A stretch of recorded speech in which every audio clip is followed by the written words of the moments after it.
শিয়ার শাজিম থেকে প্রথম আকাশে এসে বলেন, আমার কাছে মাফ চা, আমি তোকে মাফ করে দেব। এরপরও বান্দা ঘুম থেকে ওঠে না।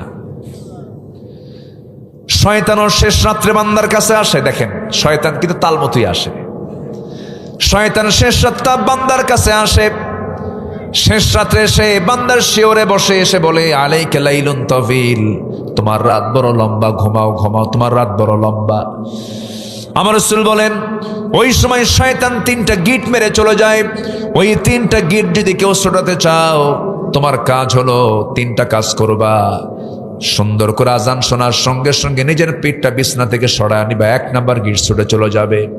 নাম্বার 2 হলো সুন্দর করে উত্তম করে 4 ফরজ সহ সুন্নত সহ ওযু বানায় নিবা, 2 নাম্বার গিট চলে যাবে।